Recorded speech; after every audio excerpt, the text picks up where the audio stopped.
Welcome back, folks. All right, confession time. I, Jason Moeller, stole plenty of bases when I was a kid. Keep in mind, bases, that is, but I'm well out of shape now, so no chance I could steal a base against a college athlete.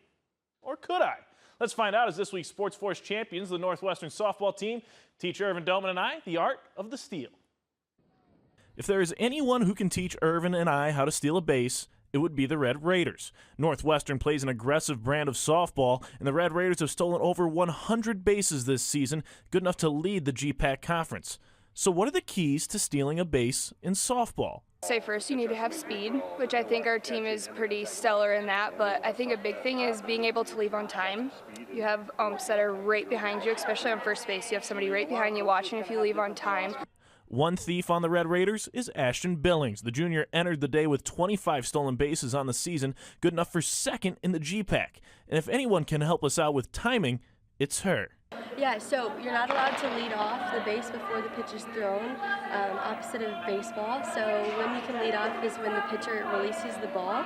We like to look at the pitcher's heel. Most of the time when it's up off the mound, they're also letting go of the ball, so that's just a good reference for us. But here's the thing.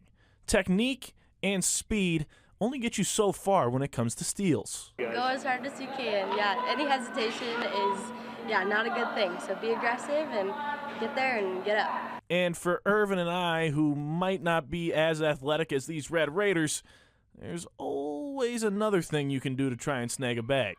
I would say leave a little bit early. We won't be watching. It's your best shot. So, with Irvin and I trained up by the Red Raiders, it's time to take our bases.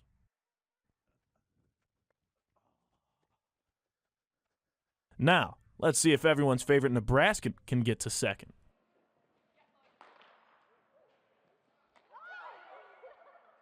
You can catch the Red Raiders on the base paths in Sioux City when they wrap their season up against Briar Cliff on April 26th. In Orange City, Jason Moeller, KTIV Sports Force.